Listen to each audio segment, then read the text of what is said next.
Doctor मान Singh ji, nodal officer. Shri Harivansh महाराज जी, मैं और मेरी टीम पूरे देश में कन्या भ्रूण हत्या रोकने के लिए छापेमारी करते हैं। सैकड़ों से ज्यादा लोगों को सलाखों के पीछे भेजा है। हम कन्या भ्रूण हत्या को कैसे रोकें या आध्यात्मिक तरीके से भी इस कुप्रथा को रोका जा सकता सलाखों है? से नहीं रोका जा सकता कि आप उनको जेल में बंद कर दें तो ये प्रथा बंद हो जाएगी या ऐसी गंदी विचारधारा नष्ट हो जाएगी। इसके लिए उनको ज्ञान प्रदान करना आवश्यक है। इसके लिए उनको जागृत करना आवश्यक है। हमारी समाज में जिसके यहाँ बेटी होती है सबसे बड़ा उसके अंदर ऐसा भाव आ जाता है पहले कि मानो विपत्ति आई है, अब ये बड़ी होगी, पढ़ाना लिखाना पालन पोषण करना ये तो चाहे बच्चा हो चाहे बच्ची हो करना ही पड़ेगा। लेकिन जब ब्याह का नंबर आएगा तो हमें खेती बेचनी पड़ेगी, गाड़ी चाहिए, रुपया चाहिए, ये चाहिए वो, ऐसे लोग मांगते हैं। और लड़की वाले को ऐसा समझते हैं जैसे मतलब तिनका, उसका आदर नहीं तो उसको लगता है कि यार इससे अच्छा इसको मार दो। उनकी जो विचारधारा है, आपको क्या बताना, जब आप इस विषय पर लगे तो देखिए ना, माँ जो अपने बच्चों को प्राणों से भी अधिक प्यार करने वाली स्वभाव वाली है, बच्चियां हुई, जुड़वा बच्चियां हुई थी और वो एक एक वर्ष तक पाला, और जब पति की हालत देखी तो उसी दिन से चिंता में है कि हमारे पास संपत्ति नहीं है, ये बड़ी होंगी, क्या होगा, इनका ब्याह कैसे होगा। तो जिंदा जाके दफना दिया, जाके खोद के जिंदा गाड़ी आई। बाद में तो सब जो कानूनी कार्रवाई, क्या हुआ, उसकी ममता को क्या हुआ। खेल रहा हो आंगन में बच्चा और कोई आके एक चाटा मार दे तो टूट पड़ेगी, और उसी की विचारधारा बदल गई, उस बच्चे को मार दिया, क्या हुआ, उसकी विचारधारा गलत हो गई। सही दंड है विचारधारा का परिवर्तन कर देना। जिनके पास बच्चियां हैं उनको हम बौद्धिक सामर्थ्य दें, और हो सके तो कुछ समाज से अर्थव्यवस्था करके ऐसी कि तुम चिंता मत करो, जब ब्याह का समय आएगा हम सामूहिक ब्याह रखेंगे, हम लोग अपनी तरफ से बारातियों को पवाएंगे, हम लोग ब्याह की रचना में खर्चा करेंगे, केवल आपकी बेटी होगी, बेटे को पसंद करें, हम लोग लड़का भी दिखवाएंगे, 10 लड़के 10 लड़कियां मिल करके हम उनका ब्याह संपन्न, आप बिल्कुल निश्चिंत रहिए, आप पढ़ाइए। तो देखिए बेटियां पढ़ करके ऊंचे पदों में जाती हैं, आपको जब पैसे की आवश्यकता हो तो हम उसके स्कूल फीस देने के लिए भी 10 लोग ऐसे तैयार होइए। तो हमें लगता है कि उसको अध्यात्म और व्यवहार दोनों से पुष्ट किया जाए तो ये विचारधारा खत्म हो जाए कि लड़की होने का मतलब विपत्ति और साफ है, हमें झुकना पड़ेगा, हमें मिटना पड़ेगा। एक गरीब किसान जिसके पास 2 बीघी खेती थी, उसी से जी रहा था, एक लड़का एक लड़की, अभी कुछ दिन पहले में बताया गया, लड़की ब्याह योग्य हुई, अब लड़की सुख में जाए इसलिए उसने बेचारे ने पूरी खेती बेच दी। अब लड़का क्या करेगा, उस किसान के जीवन में क्या होगा, बस एक बात आई कि बेटी सुख में चली जाए, तो जहां जाते तो थोड़ा कुछ भी पढ़ा लिखा लड़का होगा तो पैसे, तो जब सुना तो लगा वो बेचारा लेबरी से जिएगा, अब क्या होगा। तो ये जो हमारे समाज में दहेज की भावना लेने की जिनके पुत्र हो गए उनसे पूछो, अगर तुम्हारी मां ना होती तो तुम कहां से आ जाते। कोई भी घर हो जिसमें एक लक्ष्मी स्वरूपा स्त्री होती है वो घर सजा और श्रृंगारित रहता है। और आज तो हमारे देश में फौज में भी हैं लड़कियां। हम तो एक दिन कहा था कि राष्ट्रपति भी है हमारे देश में, राष्ट्रपति नहीं, सबसे बड़ा पद हमारे भारत का इसी देवी को प्राप्त है, स्त्री शरीर को प्राप्त है। पढ़े लिखे हैं, जिन घरों में जाएंगे उनको उदंडता नहीं, सुशीलता सौम्यता हमें शिक्षा देनी है। शिक्षा अध्यात्म की और व्यवहार की दोनों, तभी से रोका जा सकता है। हम कई बार कहते हैं शराबी को मत पीटो, शराबी को बंदी मत बनाओ, उसको बैठाल कर समझाओ कि शराब तुम्हारे तुम्हारे परिवार के लिए दोनों के लिए हानिकारक। जिन पैसों से शराब पीते हो उन पैसों से वो सामान लेके जाओगे, घर वाले खुशी हो जाएंगे, तुम्हारा स्वास्थ्य खराब होता है, तुम्हारी इज्जत खराब होती है, घर वाले तुम्हारे परेशान होते हैं। अगर वो शराब छोड़ दे तो अच्छा आदमी बन जाएगा। मुझे ये लगता है कि अगर इसीलिए शरीर रोगी होने पर भी, कष्ट होने पर भी हम प्रयास जो श्री जी करवा रहे हैं कि आप लोग समझो, हमारी शास्त्र की बात को समझो। हमारी भावना को समझो।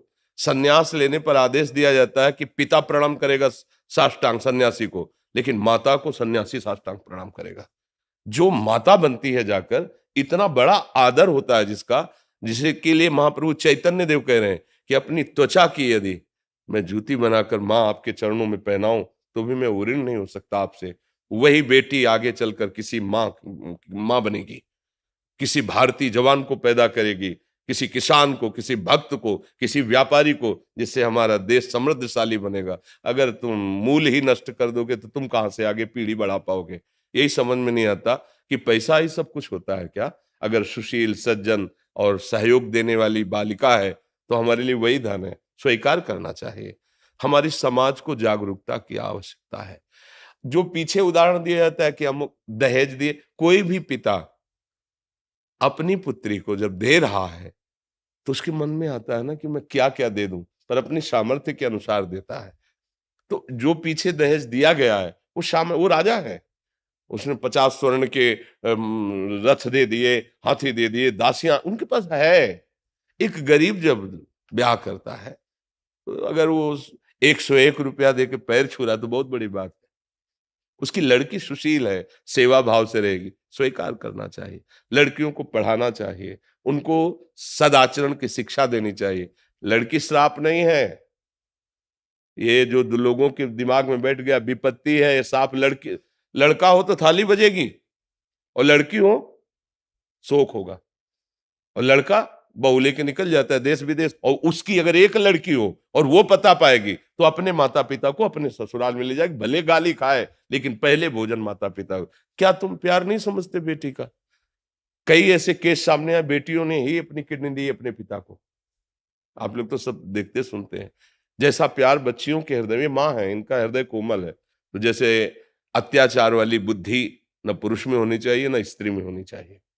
सुशीलता, सौम्यता, सदाचार, पवित्रता और अध्यात्म और व्यवहार दोनों का ज्ञान कराया जाए तो भले समाज सुधर जाए।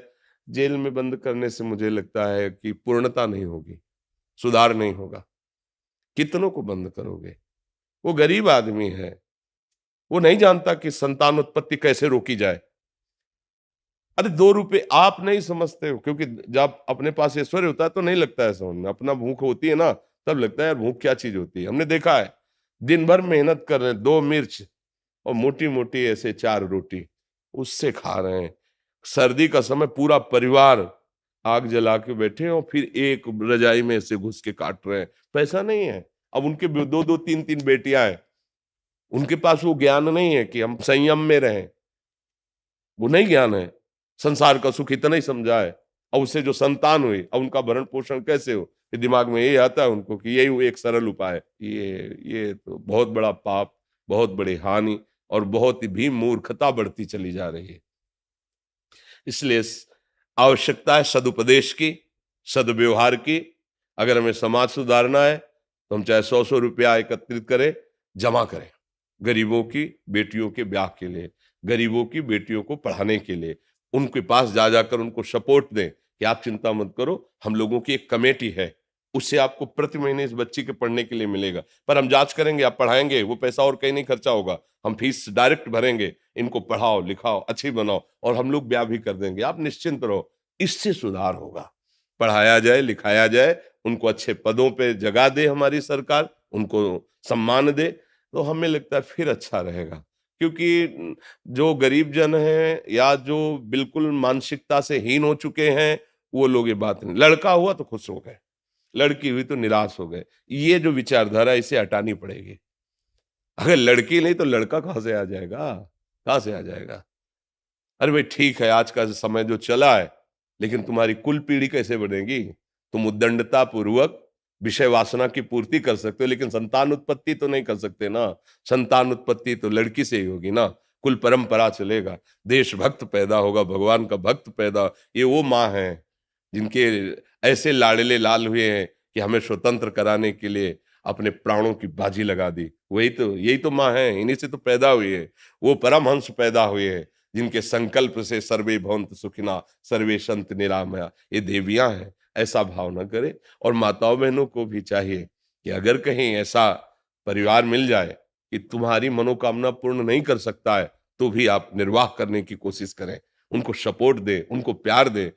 थोड़ी सी भी वस्तु को अगर प्यार से पाया जाए तो भूखे रहकर भी आनंदित रहा जा सकता है, और बहुत भोग विलासिता हो और प्यार ना हो तो वो सुख नहीं प्रदान कर सकती। तो हमें तो ऐसा लगता है। कुमार जी, जैसे इनको कानूनी अधिकार मिले हुए हैं जी जिसके तहत ये भय दिखा के ऐसे ऑर्गेनाइजेशंस या ऐसे हॉस्पिटल्स में जो ऐसा कार्य होते हैं उनको रोक सकते हैं, हाँ तो उसके तहत महाराज हाँ, जी ये कार्य कर सकते हैं देखो इनका। भाव तो भय दिखाने का रखो, लेकिन केवल भय से बात नहीं बनेगी, आप तक बात ही नहीं पहुंचेगी, आप तक बात ही नहीं पहुंचेगी। गांव में कितने ऐसे केस होते हैं कि गांव के बाहर ही नहीं जाते, ऐसे खाद्य पदार्थों को खवा दिया जाता है। गांव में होती है दाई माई, वो जानती बच्चा कैसे नष्ट करना है। हमें लगता है भय तो ठीक ही है, डॉक्टरों को भी थोड़ा पवित्र व्यवहार रखना चाहिए कि जैसे बच्ची है तो उनको सलाह देना चाहिए, नहीं गिराने की जरूरत नहीं, नष्ट करने की जरूरत नहीं है उनको। अब पैसे के लोभ में अगर वो ऐसा करते हैं तो नरकगामी होंगे। भारी हिंसा हो रही, स्त्री शरीर की हिंसा सबसे बड़ा पाप के अंतर्गत आती है, 5 महापापों में आती है। अगर वो बालिका है तब तो देवी स्वरूप है, फिर और हत्या का पाप लगता है। भय दिखाना तो आवश्यक है, जो कोई उद्दंड प्रकृति वाले वो भय से ही मानते हैं, पर मुझे लगता है कि समझाने की भी जरूरत है और सहयोग की भी जरूरत है। केवल भय से नहीं बात बनती, केवल भय से फिर वो बचाव पक्ष जो होता है ना, भय बचाने वाला, आप तक बात ही नहीं पहुंचेगी। अगर हम उनको निर्भय करना चाहते हैं, सुखी करना चाहते हैं, तो मुझे लगता है भय भी एक, जब हम समझा रहे नहीं समझ में आ रहा, अगर ऐसी गलती की तो दंड, ये भी है। लेकिन साम नीति बहुत बढ़िया काम करती है। भय का मतलब होता है दंड नीति, साम नीति विनय, समझाना और लोभ दिखा करके दाम नीति हम पढ़वाएंगे। हम उसकी नौकरी की व्यवस्था, हमारी एक कमेटी है, हम उस पर सहयोग करेंगे। ऐसे अगर हम किसी को ढांढस बनाएं तो हमें लगता है ज्यादा। और सामूहिक ब्याह करवाएं, कितने ऐसे लड़के हैं जो अच्छे जॉब करना चाहते हैं और उनको अच्छा परिवार बसाने की है, पर वो सारी व्यवस्थाएं नहीं है, तो हो सके तो मिलके ऐसे समाज का हम सुधार करें तो हो सकता है। भय से ज्यादा नहीं सुधरेगा। देखो, पकड़ने के अगर कानून बड़े सूक्ष्म बनते हैं तो कानून तोड़ने के लिए भी बुद्धि काम कर जाती है, नहीं करती है? देखो ना, अगर सीसीटीवी लगा दी ना पकड़ने के लिए, तो उनके पास है कोई ऐसी व्यवस्था रखते कि सीसीटीवी पकड़ेगी ही नहीं उनको, या उसको तोड़ देंगे या काट देंगे, कई ऐसे उनके पास है। तो मुझे लगता है समझाना, अध्यात्म और व्यवहार दोनों में, और दंड तो है ही जिससे भयभीत होकर लोग सतमार्ग में चलें, पर ज्यादा दंड काम नहीं करता, ज्यादा काम करता है साम और दाम। साम ये आपको ऐसा समझाया जाए कि आपके दिमाग से बात निकल जाए कि बेटी हमारे लिए अभिशाप है या विपत्ति है या आगे चलकर दुख देने वाली, ऐसा भाव और नहीं है, दिमागों में बैठा हुआ है। किसी के भी घर में देख लो, बच्चा हुआ उत्साहवर्धन लड्डू खवाए जाएंगे, और लड़की हुई मुंह हिलगा के नहीं, और बच्चा चाहे आगे चल करके थप्पड़ चलावे बाप पिता के, पर उसके लिए लड्डू है, और बेटी चाहे प्राण समर्पित करने वाली हो उसके लिए उत्साह। ये दिमाग में बिठाल दिया गया पहले से, इसको हटाना चाहिए। दंड भय भी ठीक है, पर हमें लगता है हमें समाज को जागरूक करना चाहिए, और समाज को जागरूक करने के लिए फिर कुछ त्याग की भी आवश्यकता है। ऐसे ऐसे धनी मानी लोग हैं जो सहयोग करना चाहते हैं, एक कमेटी बनाए जिसमें अर्थ जमा हो और सामूहिक ब्याह की व्यवस्थाएं हो, गरीब की बच्चियों की पढ़ाने की व्यवस्थाएं हो। मुझे ऐसा लगता है ऐसे अगर हम दाम और शाम दोनों को लें तो दंड नीति भी काम कर जाएगी, नहीं तो फिर दंड नीति सुधार नहीं पाएगी, केवल दंड नहीं सुधार पाएगा। नीति के जो 4 अंग हैं, तो उसमें मानो जो भेद अंग है, तो हमें दिखाना होगा कि लड़कियां लड़के से कम नहीं है, और नहीं है। देखो ना आजकल अगर बॉर्डर पर लड़के लगे हुए तो लड़कियां भी लगी हुई बराबर, कदम पे कदम। ऐसा नहीं है कि वो हमारे किसी बात में कमजोर हो, वो अपने स्वरूप में आ जाए तो सही कहते, अपने स्वरूप में आ जाए तो भगवान की अंश और दैवी शक्ति स्वरूप है, वो किसी से कम नहीं है। पर दोनों कहीं ना कहीं अपने मार्ग से फिसल रहे हैं। अगर दोनों सही ढंग से चले ना, तो हमारे देश के दीपक है जिसे प्रकाशित होता है। देख, ये नौ युवक, नौ समाज आगे चलकर कोई नेता बनेगा, कोई महात्मा बनेगा, कोई किसान बनेगा, कोई व्यापारी बने, इसी से तो हमारा देश समृद्धशाली बनेगा, अच्छा बनेगा। तो मुझे लगता है दंड भी ठीक है, पर केवल दंड ही नहीं, शाम और दाम का भी प्रयोग किया जाए, जिससे उनको सहयोग हो, उनकी बुद्धि पवित्र हो, उनकी बुद्धि में बात आवे कि लड़की कोई विपत्ति नहीं, कोई अभिशाप नहीं। इसमें जो दंड प्रक्रिया है वो डॉक्टरों पे है जो इस गलत काम को करते हैं। हाँ ठीक है, हाँ हाँ हाँ ठीक है, ये दंड प्रक्रिया इसलिए कि तुम पढ़े लिखे हो और जानते हो कानून का जो विधान है उसको जानते हो तुम कि कानूनी अपराध जरूर दंड देना चाहिए। वो दाम और साम से नहीं समझने वाले, उनको तो दंड देना ही चाहिए, क्योंकि आप जानते हो कि इसमें हत्या हो रही है और यह हमारे राज्य की कानून के खिलाफ भी कार्य है और समाज के लिए बहुत बड़ा साफ है। आप क्या समझते हो जिस दिन लड़कियों की कमी हो जाएगी तो हमारा समाज सुरक्षित रहेगा क्या? आप सोचो ना, अगर 50 लड़कों के बीच में एक केवल लड़की वहां है, आप क्या करोगे? 50 का ब्याह कैसे होगा? कैसे गृहस्थी चलेगी? हाँ, वो दंडता कर सकते हो विषय सेवन की, लेकिन कुल परंपरा थोड़ी चला सकते हो तुम। जैसे आजकल वो प्रवृत्ति नहीं बढ़ी है तो उससे क्या होगा? वासना का खेल खेल सकते हो, लेकिन कुल परंपरा तो नहीं चला सकते। इन देवियों से ही कुल परंपरा चलती है।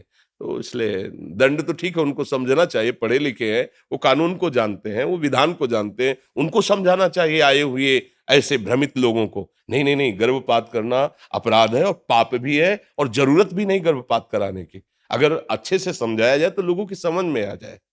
चेतन गौतम जी, चेतन जी, परम आदरणीय महाराज जी, कोटि कोटि प्रणाम। महाराज जी, अगर कोई व्यक्ति खूब दान पुण्य व धार्मिक गतिविधियों में प्रवृत्त हो लेकिन उसके मूल स्वभाव में कोई परिवर्तन ना हो, उससे लोगों को पीड़ा होती हो, तो उसका कोई लाभ है या नहीं? क्योंकि वो अहंकार की धरा से हो रहा है, इसलिए परिवर्तन नहीं हो रहा। अगर परहित की भावना से तो परिवर्तन तत्काल शुरू हो जाएगा, क्योंकि जो दान पुण्य का भाव है वो अहम से हो रहा है। इसलिए जैसे अंधा बटे पड़ा चबा जाए, एक अंधा किसी दुकानदार के पास गया, बोले कोई काम दे दो, तो बोले तुम्हें दिखाई नहीं देता, क्या कर सकते हो? मूंज बटो, मूंज की रस्सी होती है, मूंज बटो। मूंज दे दिया, बटना शुरू किया, भैंस का पड़ा के पीछे खड़ा हो गया। मूंज चबाने में वो कुशल है, और जैसे वो सरकाता जाता वो चबाता जाता, तो वो पड़ा चबाता रहा, शाम तक बटा, और जब किया तो जितना हाथ में था उतना ही था। तो बोले क्या हो? बोले अंधा बटे और पड़ा चबाए। कहावत नहीं होती, अहंकारी का सारा पुण्य ऐसे नष्ट हो जाता है, अंधा बटे और पड़ा चबाए, इसलिए परिवर्तन नहीं होता। पुण्य कैसे किए जाते हैं? तो दियम वस्तु गोविंदम तुभ्यमेव समर्पये। हे भगवान, आपने जो वस्तु दी है और इस रूप में पाने वाले के रूप में भी आप आए हो, आपको समर्पित है। मेरा नहीं, तेरा तुझको अर्पण, क्या लागे मेरा। इस भाव से परिवर्तन शुरू हो जाएगा, पूरे जीवन में परिवर्तन आ जाएगा। और जब ये अहंकार करके किया जाता तो वो अंधा बटे पड़ा चबाए, वो काम में नहीं आ पाता है। समझ पा रहे हैं आप? महाराज जी, समाज का जनरल जो परिदृश्य मैं देख पा रहा हूँ, जो उसकी लोगों का स्वभाव परिवर्तन थी, उसमें वैसे वो दान पुण्य वाले बनते हैं, हम करते हैं। देखो, एक चीज और होती है, दिखावे के लिए करना, वीडियो बनवाने के लिए और वाहवाही के लिए, वो परिवर्तन नहीं करता है, वो दिखावा होता है। कि अगर परिवर्तन करना है तो कोई भूखा बैठा हो, चुपचाप पवाया हो, कोई न जाने। भाई जी से हनुमान प्रसाद पोद्दार जी के पास जब कोई धनी मानी जैसे आते जाते रहते, तो कहते सेवा बताओ, तो बोलते अच्छा 500 कंबल ले आना और रात्रि के 11 से 2 के बीच में हमारे साथ चलना। तो आप कार में भाई जी को बैठाल के ले जाते और दूर खड़ा कर देते गाड़ी, और रोडों में जो सो रहे हैं चुपचाप ऐसे कंबल ऐसे उड़वा के पूरी रात में सैकड़ों 500 कंबल ऐसे बांट आए। और जब उनको आनंद मिला तो जाने कि कम्बल ओढ़े पर किसने उड़ाया ये पता नहीं। ऐसे ऐसे हृदय का परिवर्तन होता है। सही दान वो है, गांव की कहावत में कहते हैं कि दाया हाथ देव बाया ना जान पावे, नहीं कहते गांव में? वो पुण्य वही लगता है। यहाँ दाया बाया की क्या बात है? यहाँ तो लाखों लोग वाह वाह करें। कभी कभी हम सम्मान पत्र भी सम्मान के लिए त्याग देते हैं। वाह यार, सम्मान पत्र त्याग, इसके लिए सम्मान पत्र का भी त्याग, ये बड़ा सूक्ष्म विषय है। अगर हम दान भगवत स्वरूप मान करके और गुप्त रूप से करें, कोई जान न पाए, तो सीधे वो लगता है, लेकिन अहंकारी बर्दाश्त नहीं करेगा, ये बर्दाश्त नहीं कर सकता। मैं वृंदावन से बहन जी के सामने ही रहता हूँ जी महाराज। मैंने देखा जैसे इतना आचार विचार का तो वैसे बनेंगे कि जैसे बाहर से मुर्दरी में से आए तो सड़क पे ही नहाएंगे, लेकिन किसी से दुर्व्यवहार करते समय, किसी का धन हरण करते समय, भाई का हक छीनते समय, किसी से दुर्व्यवहार करते 1% भी वो नहीं होती। तो ये मेरा प्रश्न उसी परिदृश्य में था जो मैं समाज में देखता हूँ। ये वो वैसे दान पुण्य भजन वाले बनते हैं, लेकिन उनका स्वभाव कोई परिवर्तन नहीं होता है। देखो ये मेरा था। देखो स्वभाव परिवर्तन होता है आंतरिक चिंतन से। बाह्य में कुछ परिवर्तन नहीं होगा, बाह्य से आप समझ लो। अगर हम अहम रहित होकर के करें तो छोटी सी भी सेवा हमारा निश्चित परिवर्तन कर देगी। हाँ, और कोशिश करें हम अपने परिवर्तन के लिए कि हमें किसी में दोष न दिखाई दे।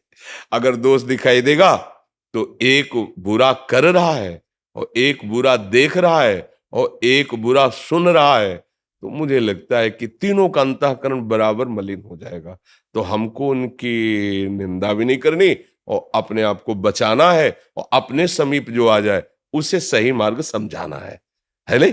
हाँ, इसी से मंगल होगा। यत् विभूतिमत् सत्त्वं श्रीमतो ऊर्जितमिव तत् देवावक्ष मम तेजोमसि सत्त्वम्। आपके अंदर भगवान श्री कृष्ण के उस विशेष अंश को मैं बार-बार प्रणाम करता हूं। मैं घर बैठे प्रणाम करता हूं बार-बार, ये- तो आज मैं विशेष अंश को आपको मैंने प्रत्यक्ष पहली बार देखा है, तो श्री कृष्ण के उस विशेष अंश का ये आप ब्रजवासियों की जूठन है और कुछ नहीं है। ब्रजवासियों की टूक मांग मांग के खाए तो वही श्री कृष्ण के अंश हैं ब्रजवासी, उन्हीं का के अंदर विशेष अंश पाया। भगवान ने कहा जिसके अंदर विशेष कुछ दिखे वो मेरा अंश दिया हुआ जानना। हाँ, भगवान ने विभूति, जब विभूतियों का वर्णन करते हैं अरे हमारा अहंकार कैसे छूटेगा? राधा राधा नाम जप करो और प्रभु से प्रार्थना करो, वो कृपा करेंगे, क्योंकि सबसे बड़े प्रभु हैं। वो जब कृपा करेंगे तो हमारे को ज्ञान मिल जाएगा। अहंकार किस बात का? अच्छा हमें बताओ, किस बात का अहंकार? ऐसी क्या है जो तुमने रचना रची जिसका अहंकार किया जा सके? विचार करो। देखो, ये शरीर भगवान ने बनाया, हमारी चाहत के अनुसार नहीं बना है, कर्म के अनुसार भगवान ने इसकी रचना रच दी। भगवान ने तो बनाया ना, मतलब ऐसे बनाया तो भी ऐसे ही जिंदगी भर रहोगे। अगर कोई तुमसे पूछे कि ऐसे क्यों रहते हो, बोले भगवान ने बनाया है। मतलब आप भी मानते हैं कि शरीर भगवान ने बनाया है। अच्छा, मन बुद्धि बहुत ज्ञान विज्ञान से संपन्न होती, बोले मूर्ख क्यों है? भगवान ने इसको वैसे ही कर दिया है। मतलब बुद्धि भी भगवान के द्वारा दी हुई, शरीर भी भगवान के द्वारा दिया हुआ है। और आप अरबपति खरबपति के घर जन्मते, आप यहाँ क्यों जन्मे? मान लो किसी बोले भगवान ने जन्म दिया ऐसे घर में, कर्म के अनुसार दिया ना। मतलब हम जब विचार करते हैं तो सब में कहीं हम नहीं हैं। हमको जो कुछ मिला है वो हमारे कर्म के परिणाम से भगवान ने दिया है। अब हमको केवल बात ध्यान देनी कर्म पर। तो यदि हम कोई किसी वस्तु का दान कर रहे हैं तो भगवान ने जो हमें दी हुई है वही वस्तु सामने, उसमें भी भगवान है, उनको हम दे रहे हैं। ये भगवान बड़ी कृपा कर रहे हैं कि हमारे द्वारा अच्छा कार्य करवाना शुरू करवा दिया। अब अच्छे कार्य जो हो रहे हैं उसमें अहंकार नहीं करना, भगवान करवा रहे हैं मेरे अंदर से। अहंकार लायक तो मुझे कुछ समझे में नहीं आता कि किस पर अहंकार करे। अभी बुद्धि ठीक है, 2 मिनट बाद गंदी हो जाएगी, गंदी बात सोचवाने लगेगी। ये सब क्या है? इसका मतलब मैं कहीं नहीं हूं, इसमें मेरे कर्मों का जो हिसाब किताब है वो कहीं से पास हो रहा है। तो अब मुझसे अच्छे कर्म कराए जा रहे हैं, मतलब मालिक हम पर बहुत प्रसन्न है, मुझे सतमार्ग में लगा रहा है। अहंकार करने को तो मुझे कहीं गुंजाइश नहीं दिखाई देती, कहीं भी हमें नहीं लगता कि हम अहंकार कर सकते हैं। अब बताओ आपके पास क्या है अहंकार करने लायक? क्या है? एक क्षण में शरीर छूट जाएगा, किस बात का अहंकार करें? क्या करें? किस बात का अहंकार? जब विचार करें ना ज्ञान से तो कुछ अहंकार लायक नहीं रह गया है। आप भगवान के अंश हैं तो उसमें अहंकार की जरूरत ही नहीं है, क्योंकि भगवान के अंश है। और जो कुछ है सब माया का परिवर्तनशील, इस पर भी अहंकार की जरूरत नहीं। अहंकार अज्ञान के कारण लगता है और वो नष्ट होता है विशुद्ध विवेक से, ज्ञान से, और वो ज्ञान भगवान प्रदान करते। इसलिए नाम जप करो, अच्छे आचरण करो, संतों का संग करो, तो बढ़िया बात बन जाएगी, हमारा अहंकार गलित हो जाएगा। पूनम जी सूरत से। राधे राधे महाराज जी, आपके चरणों में कोटि कोटि प्रणाम। बाबा, सभी माता पिता चाहते हैं कि उनकी संतान डॉक्टर, इंजीनियर या इस संसार की बड़ी पदवी को प्राप्त करे। किशोरी जी की कृपा से आपसे एक प्रार्थना करने आई हूं कि इस शरीर के बालकों का जीवन संतों और गुरुजनों की सेवा करते व्यतीत हो। ये शिक्षा मैं उन्हें कैसे दूं, कैसे उनको समझाऊं? पहले अपने में भक्ति हो और भगवान के भजन का बल हो, अपनी संतान का फिर परिवर्तन किया जा सकता है, उसकी बुद्धि का। अगर ये नहीं तो केवल सोच से परिवर्तन नहीं होगा। एक मंदालशा नाम की महान ज्ञानी गृहस्थ में ही थी, उनकी 4 संतानें हुई। उन्होंने दृढ़ संकल्प किया था कि जीवन मुक्त संतानों को करूंगी, माया में नहीं फंसने दूंगी। जैसे जैसे उनकी शुद्ध बढ़ती, वैसे वेदांत का वो स्वयं गान करके 3 को तो चौथे के लिए पिता ने कह दिया था कि मैं तुमसे भीख मांगता हूं कि मेरे परिवार के चलाने के लिए इसको रहने दो। उनका मेरा संकल्प है, मैं अपने चारों पुत्रों को भगवत प्राप्त बनाना चाहती हूँ। तो उनका तो पति की प्रार्थना से एक अंगूठी में एक श्लोक लिखा अर्थ सहित और पुत्र को पहनाई और कहा मैं बात नहीं करूंगी, क्योंकि मैं बात करूंगी तो तुम्हारा परिवर्तन निश्चित है, क्योंकि स्वयं भगवत स्वरूप में स्थित थे। जब तुम्हें कोई विपत्ति पड़े, समस्या पड़े, तो इस अंगूठी से खोल के इसको पढ़ लेना और जैसा इसमें आदेश वैसा चल देना, महासुखी हो जाओगे। राजपद पे बैठा सब, जब उसको ये दिखाई देने लगा चारों तरफ शत्रुता का ही बोलबाला, विपक्ष भी तो राजाओं के हैं, आक्रमण, ये सब, क्या यही सुख शांति है? माँ ने कहा था कि इसे जे खोला तो शुद्ध आत्म तत्व के ज्ञान का श्लोक, वो भी भगवत प्राप्त। ये तब हो सकता है जब पहले अपने हृदय में स्थिति हो। अगर हृदय में स्थिति नहीं तो बातों से परिवर्तन नहीं होता। ये अध्यात्म मार्ग है।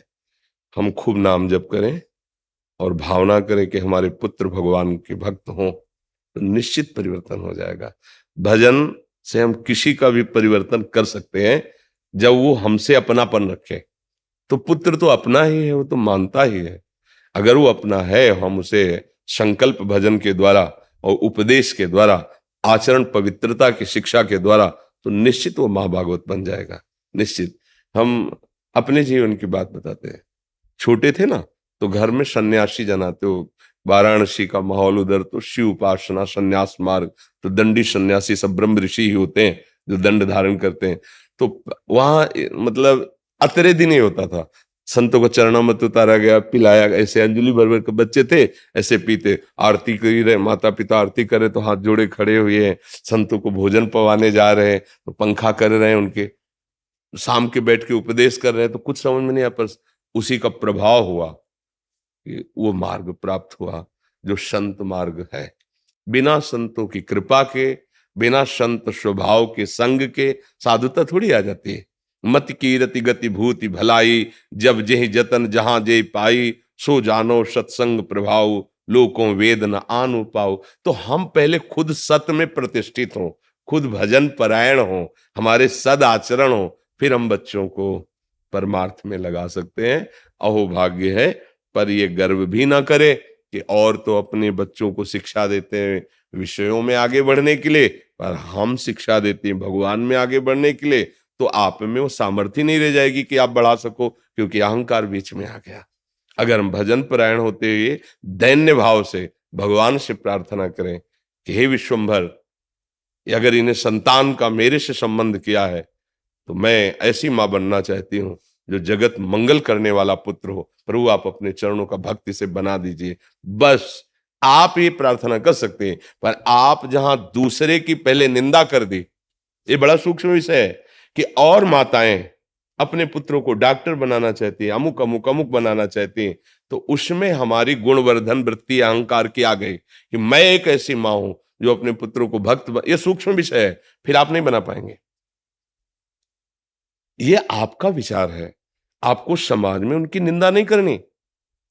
आपको यही कहना है कि मेरे मन में ऐसी लालसा है, यद्यपि मैं समर्थ नहीं हूं, पर मुझे भगवान ऐसी सामर्थ्य दें और मेरे बच्चों को ऐसी मति दें कि भगवान की आराधना करें, संतों की आराधना करें, देश की भक्ति करें, देश के लिए, धर्म के लिए अपने प्राणों का बलिदान कर दें। मैं ऐसा भावना चाहती हूँ। ये चाह प्रकट करना ठीक है, लेकिन दूसरों की अवहेलना करके अपनी श्रेष्ठता भाव प्रकट कर देना, उससे सामर्थ्य नहीं रहेगी आपकी। ये सूक्ष्म विषय है, मतलब सहज में नहीं पकड़ा जा सकता है विषय, लेकिन अध्यात्म मार्ग के पथिकों का जो मन होता है और बुद्धि होती है, वो बहुत पवित्र होती है और बड़ी सूक्ष्म होती है। जरा सी भी कहीं कोई दोष ना रह जाए अपने जनों में, आप अपने ही तो है ना आए हैं, तो उस बात को हटाइए। अगर तुलनात्मक वृत्ति किसी से की जाती है तो उसका तात्पर्य होता है अहंकार का खेल हो रहा है। जैसे कि ये तो बाबा जी होकर इतने माला नहीं जपते होंगे जितने हम गृहस्थ होकर जपते हैं। ये तुलनात्मक वृत्ति जो आती है, ये अहम से आती है, और अहम जो है बहुत ही मलिन चीज है। ये अंतःकरण को मलिन कर देती है। सुनहु राम कर सहज स्वभाव, जन अभिमान न रखे। तो ये पहले तो अपने को भक्त बनाना है, अपने को नाम जप करना है, फिर हमको ऐसी भावना करनी है, दूसरों की तुलना ना करते हुए। अगर तुलना की तो अहम पुष्ट होगा, अहम पुष्ट होगा तो परमार्थ ढक जाएगा, वो फिर समझ में ही नहीं आएगा। किसका प्रश्न था? हाँ, तो आपसे प्रार्थना है तुलनात्मक बात न कहकर अपनी आर्त भावना प्रभु से और संतों से करें। उनकी कृपा से बुद्धि शुद्ध हो तो सतमार्ग कोई दुर्लभ नहीं है, संतों की कृपा से मिला है।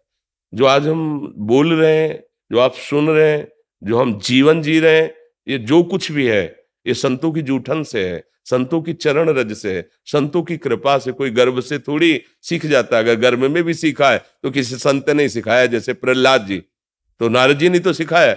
बिना संत कृपा के ये मार्ग नहीं मिल सकता। भक्ति स्वतंत्र सकल सुख खानी, और बिनु सत्संग न पावे प्राण। बिना संतों के संग के नहीं। दिलराज नंदा जी चंडीगढ़ से। राधे राधे। महाराज जी राधे राधे। महाराज जी, हम इस जीवन में करने क्या आए हैं? जीवन का उद्देश्य क्या है, कैसे पता चलेगा?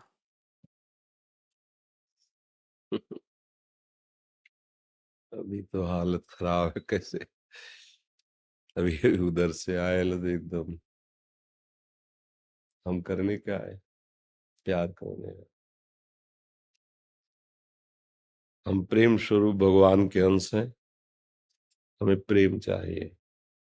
हृदय की बात समझो। ये सब अगर संसार के पद धन सब एक तरफ रखा जाए, हृदय से देखो, अगर कोई प्यार करने वाला ना हो तो हृदय में लगता है कि जीवन अधूरा है, नहीं लगता? हम एक ऐसा साथी चाहते हैं जो सदैव हमारे पास हो और हमारे मन की करे, हमारे मन की जाने, तो हमें बहुत प्यार करे।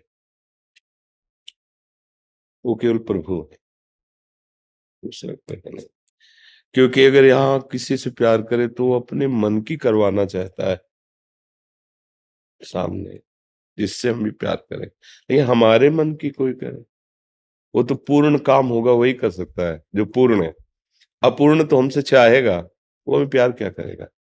वो हमसे अपने सुख की चाह रखेगा तो हमसे प्यार क्या करेगा?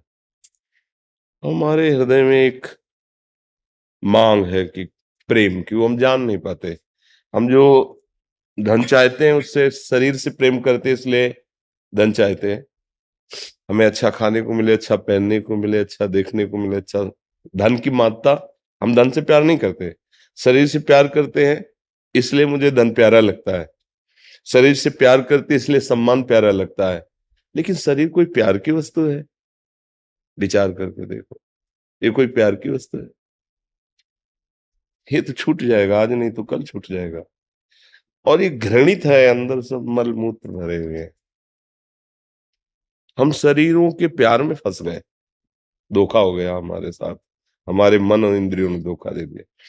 एक राजमहल में काम करने वाली जाती थी, तो अब राजमहल में जो काम करेगी वो तो उसका लड़का था। वो राजमहल में जाती थी इसलिए उसके लिए रोक टोक नहीं था। तो एक दिन उसने छज्जे पे राजकुमारी अपने बाल सुखा रही थी, उसकी दृष्टि पड़ी। अब राजकुमारी का सौंदर्य, उसकी पोशाक, उसका मन आसक्त हो गया देख के ही। पर सोचा मैं उसका पुत्र हूं जो इस घर में पोछा लगाती, काम करती, भला राजकुमारी मुझसे क्या प्यार करेगी। पर अब मैंने ऐसा रूप नहीं देखा, अब मैं जी नहीं सकता। घर वापस हुआ, खाना पीना बंद कर दिया। कई दिन जब भोजन नहीं, उदासी, तो उसकी माँ ने पूछा तुम क्या चाहते हो, कौन सी ऐसी बात है? अगर कोई पीड़ा है तो मैं राज महल में सेवा करती हूँ, इसलिए राज वैद्यों को बुला सकती हूँ। महाराज मेरी प्रार्थना सुनेंगे क्योंकि मैं उनकी सेविका हूं। क्या चाहिए तुझे, क्यों ऐसा करता है? तो उनका तुम माँ हो इसलिए बता रहा हूं, पर तुम भी नहीं दे सकती। मैं जब आप काम को जा रही थी तो मैं महल गया, राजकुमारी को देखा, मेरा मन आसक्त हो गया। अब मैं उसके बिना जी नहीं सकता और उसको किसी भी तरह प्राप्त नहीं कर सकता। इसलिए मैं मरूंगा, मैं उसके बिना नहीं। एक दृष्टि मन चाहा सौंदर्य देखा तो प्राण न्यौछावर कर दिए, सारे भोग फीके लगने लगे और शरीर का भी प्यार छूटने लगा। मैं शरीर छोड़ूं, देखना प्रेम की महिमा देखो। और उसकी हिम्मत कैसे पड़े मां की, पर पुत्र से बढ़कर कोई नहीं है। उसने अपनी जान की भी परवाह न करके राजकुमारी से मिलने का समय लिया और गई और कहा कि मैं आपकी चरण सेविका हूं, आपके महल का पोछा लगाती हूँ, साफ करती हूँ। जो कहने जा रही हूँ मृत्यु दंड देने लायक बात है, पर यदि आप क्षमा करें तो मेरी हिम्मत बने। तो उन्होंने नहीं नहीं, आप बोलिए क्या बात। तो उनका बता रही हूँ कि मृत्यु दंड ले आप दे सकती हैं मुझे। मेरा पुत्र आपके रूप यौवन पर आसक्त हो गया है और जिस दिन से देखा उस दिन से भोजन नहीं पाया। कह रहा मैं प्राण त्याग लूं, बस मैं आपसे भीख मांगती हूँ कि मेरे पुत्र को मेरी सामर्थ्य ये कहने की नहीं है कि आप मेरे पुत्र का वरण कर लें, पर मेरी सामर्थ्य कि आप मेरे पुत्र को बचा लीजिए। तो उनका ठीक है, आप भेजो पुत्र को। वो बहुत विवेकवान थी, पुत्र है। तो उनका तुम मेरे इस रूप पे आसक्त हो? कहा जी। 3 दिन बाद आना, अगर ये रूप आपको पसंद आएगा तो मैं ये शरीर आपको दे दूंगी। जाओ खाओ पियो मौज से रहो, 3 दिन बाद आना। उसने राजवैद्य से अधिक शौच होने वाला पदार्थ ले लिया, जो पानी ही पानी, पानी ही पानी। 3 दिन लगातार 20-50 शौच, और उसको स्वर्ण के पात्र में रखवाया। 3 दिन बराबर शौच होने के कारण चेहरे की आकृति बदल गई, शरीर सारा। बुला उसको और मल के ढक्कन खुला रखो, पूरे कमरे में बदबू, घृणित बदबू।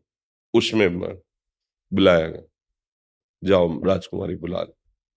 पहले तो इतनी बदबू, 3 दिन का मल वो खुले पात्र में रखा, वैसे किया।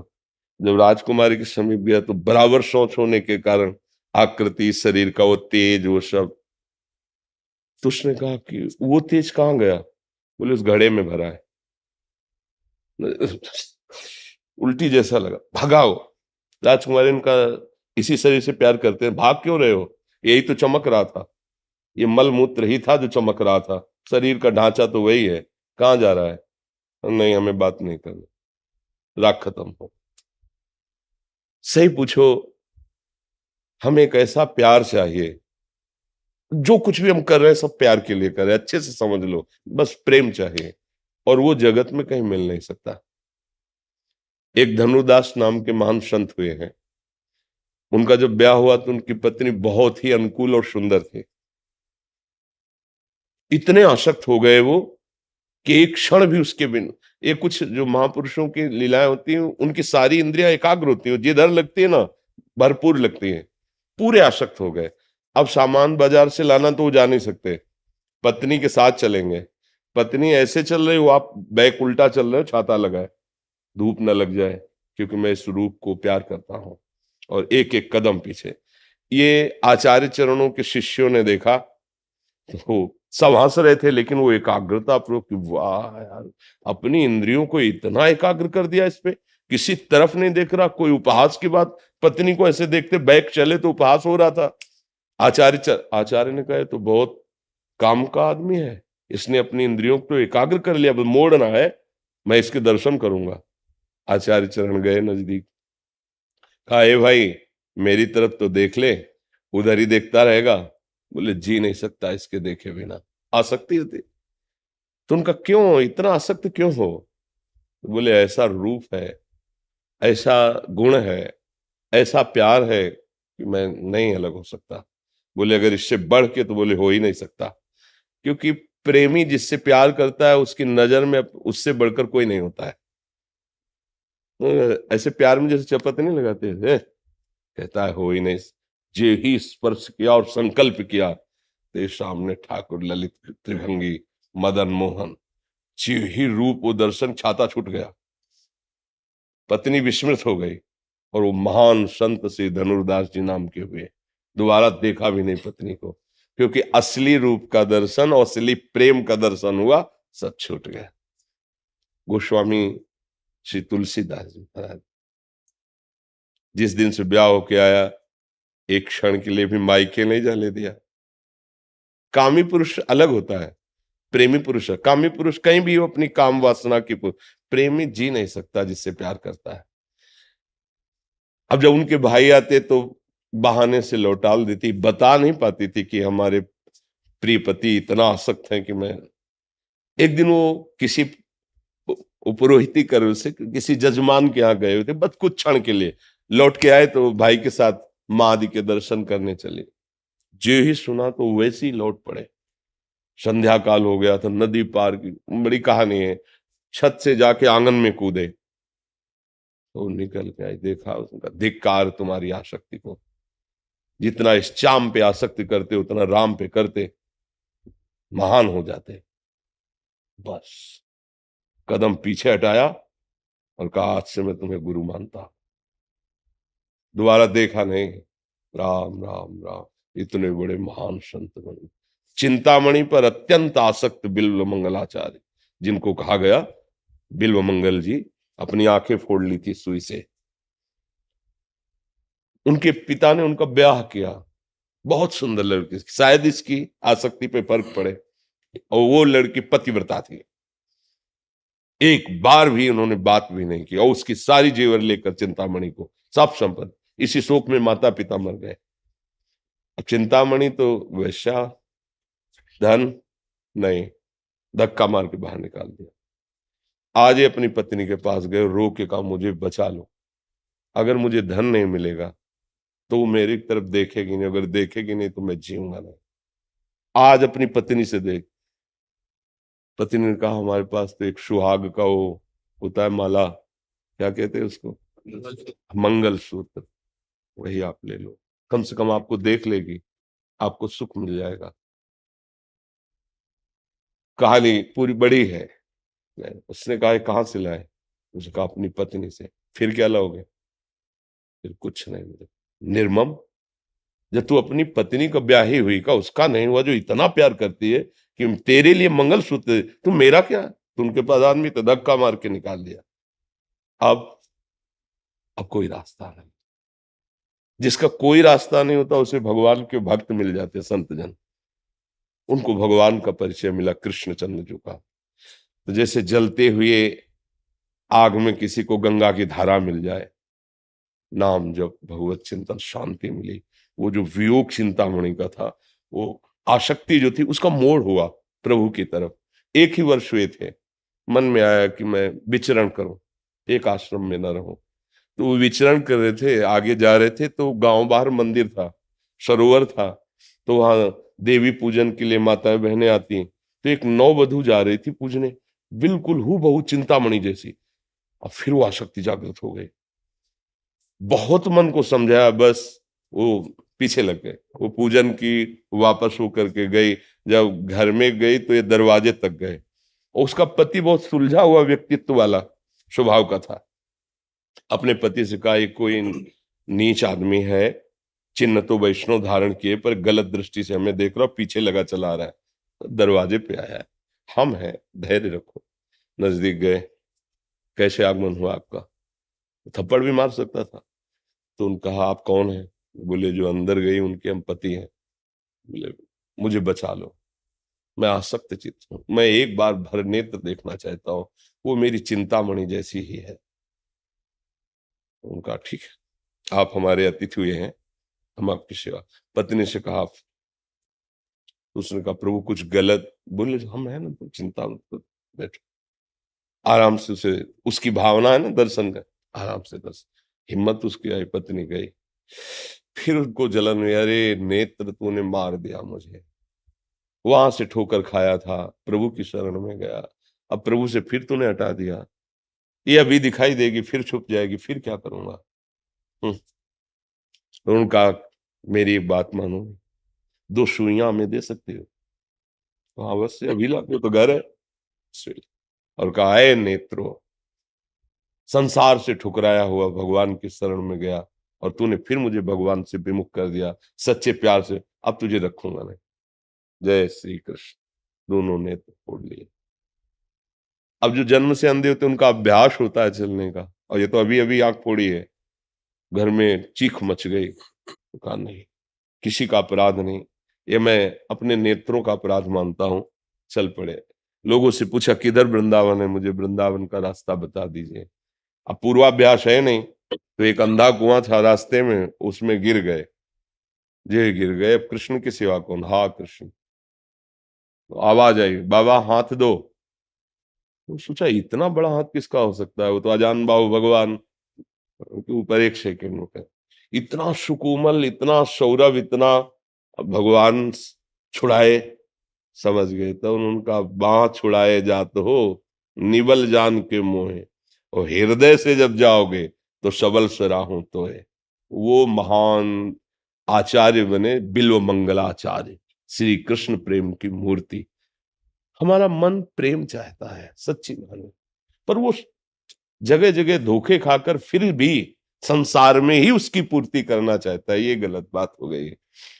प्रेम बपू, प्रभु से यदि हमारा प्रेम हो जाए, प्रभु भाव से प्रेम हो जाए, तो सर्वमंगल हो जाए। हमारा लक्ष्य है, हमारा कोई एक ऐसा हो जो अविनाशी हो और मुझे बहुत प्यार करता हो और कभी मुझे दुख न मिले।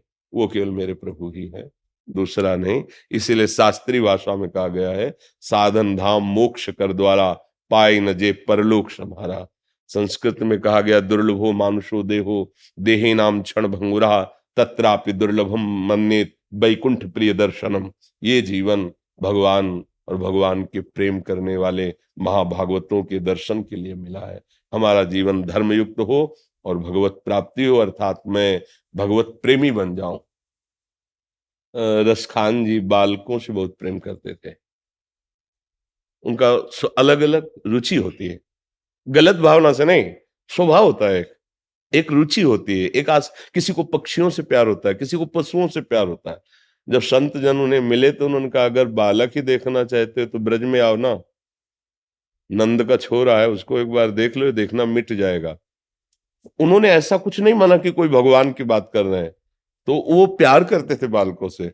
वो और ठाकुर जी भी बड़े लीला बिहारी, मुनि मन ध्यान धरत नहीं पावत, और वो इस लक्ष्य से क्या है कि नंद के छोरा को देखेंगे। तो देखा, करधनी बांधे हुए, छोटा सा ऐसे पीतांबर और ऊपर झगुलिया पहने हुए और बंसी, और लुट गए। तो वो कहते हैं, मत जाना मत जाना, ब्रज की गलियों में मत जाना, एक ऐसा चोर खड़ा है जो तुम्हारे चित्त को चुरा लेगा, कहीं का नहीं रखेगा। अर्थात असली जब प्यार मिला रसकान जी को, बिक गए भगवान पर और कृतकृत हो गए।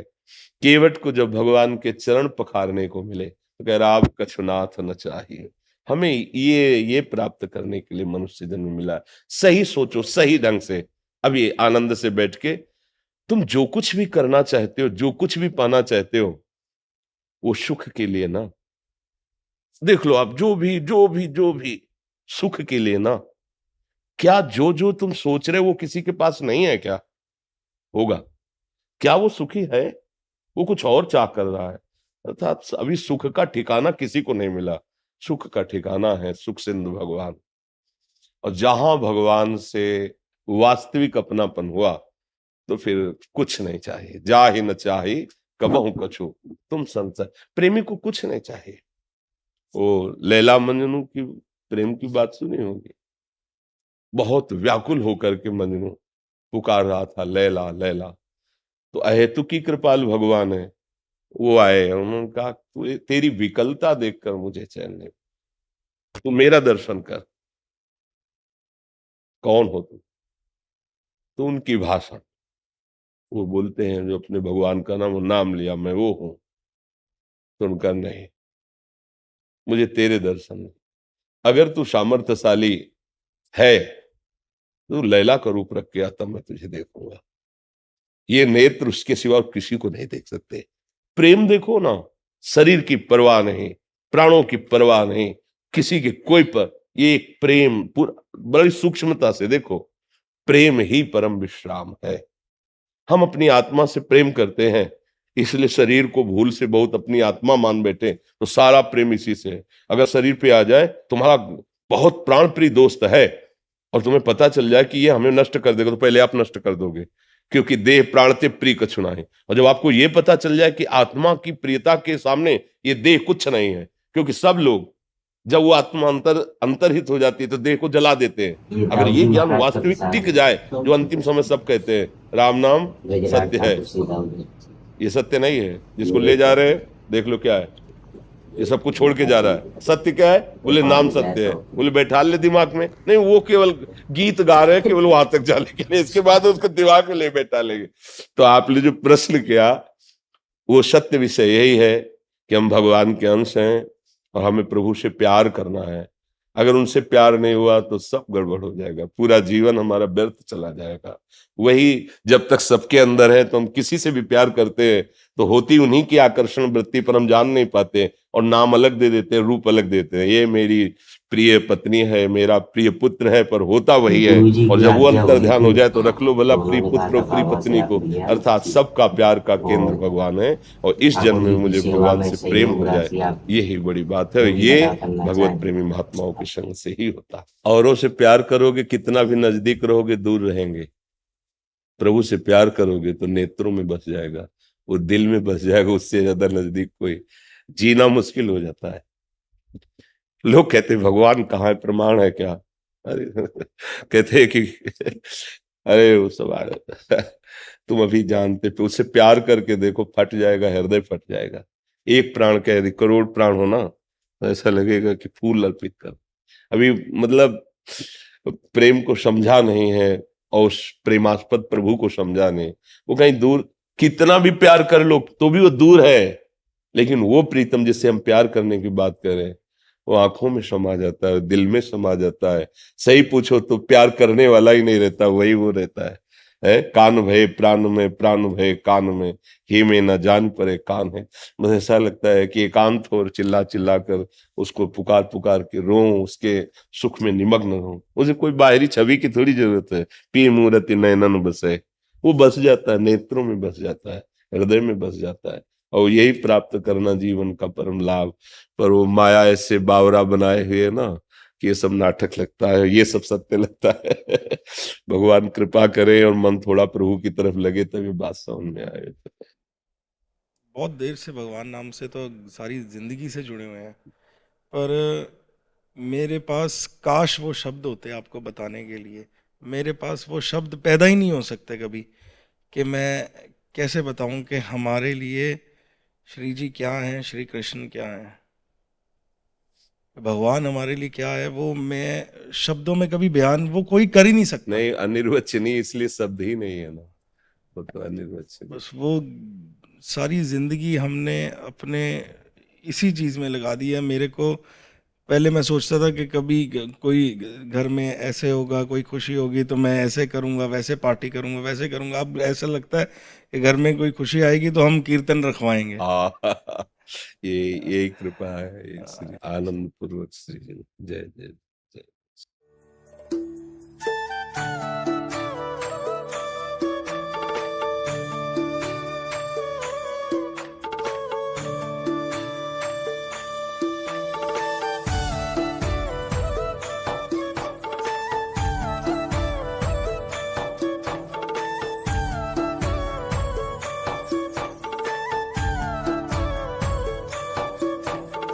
ये दाऊजी महाराज का प्रसाद है। गजराज ठाकुर से दाऊजी गोरे ठाकुर कृपा हो जाए तो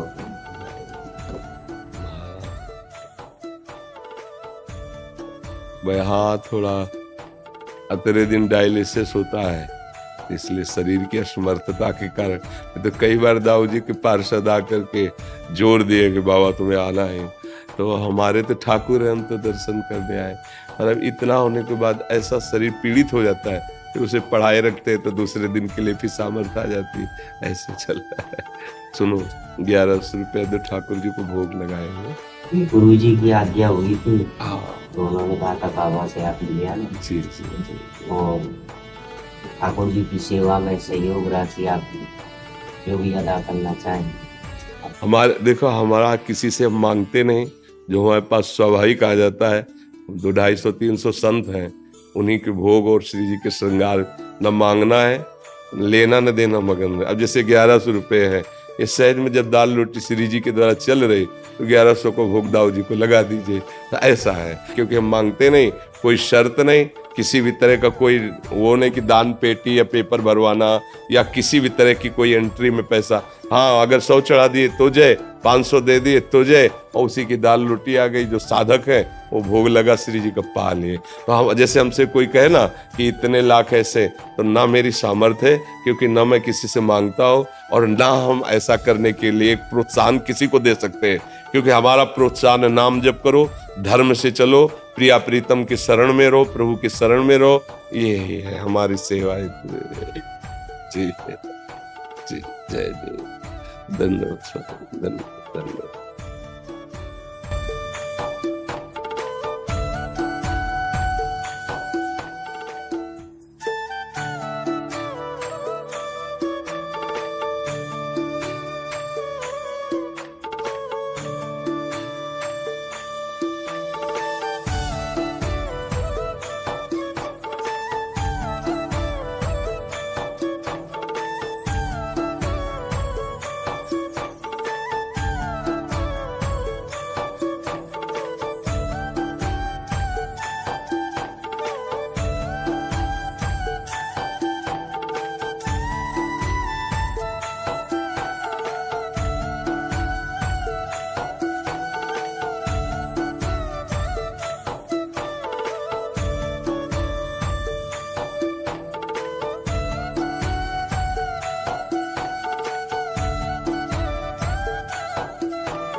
राजनीतिक आदमी है और मैं पहली बार में प्रयास करने आया हूँ। मैं आप 24 घंटे आपका समर्थन करता हूँ गुरु जी। मैं जिंदगी में कभी महाराज के पास नहीं गया, मेरे मित्र हैं, ये मेरे को ले जाते थे, आज मैं इनको ले गया। श्री जी की बहुत कृपा है आपके ऊपर। राधे राधे सी है। आप धैर्य पूर्वक देखो, जब भगवान को विशेष उन्नति प्रदान करनी होती है तो मोड़ दे देते हैं। जैसे आप कह रहे हैं कि मेरे हृदय में कभी ऐसी भावनाएं नहीं थी, अब जैसे भावना आ रही तो जा पर कृपा राम की हुई, पाँव दे हमारा सोई। भगवान की कृपा से सांसारिक उन्नति और परमार्थिक आध्यात्मिक उन्नति की तरफ जो कदम बढ़ रहे हैं, ये भगवान की अत्यंत कृपा का संकेत है। बस सावधान होकर के चलो और ये जीवन सार्थक हो जाए, यहाँ भी सुख मिले और परमार्थ जो बने तो हमारा परलोक भी मंगलमय हो। यही मनुष्य जीवन का लाभ है। यहाँ के सुख के लिए तो सब विधान कर ही रहे हैं, लेकिन हमारा परलोक भी मंगलमय हो, शरीर छूटने के बाद हमारी दुर्गति न हो, इसीलिए भगवान कृपा करके मार्ग देते हैं। जब द्रवहि दीन दयालु राघो तो साधु संगत पाए। आप कृपा पात्र हैं, स्वागत है। आप बहुत सहज भाव में आइए, एकदम सहज भाव में, तो इस मार्ग का रहस्य आपको समझ में आने लगेगा। किंचित मात्र भी कहीं कोई अहम जहाँ होता है वहाँ इस मार्ग को फिर समझना कठिन हो जाता है। बड़े बड़े ज्ञानियों को भी जब जरा सा अहम हो गया तो भटकना पड़ता है। दैन्य भाव से आइए, हृदय से आपका स्वागत है। अब जैसे हम सुबह 2 बजे रात्रि से, और किडनी के शरीर में ना, तो इस समय बस यही लग रहा है कितनी जल्दी खाली और मैं लेट जाऊं जाके, इसलिए ये लोग थोड़ा जल्दी कर देते हैं, इसलिए धन्यवाद धन्यवाद धन्यवाद।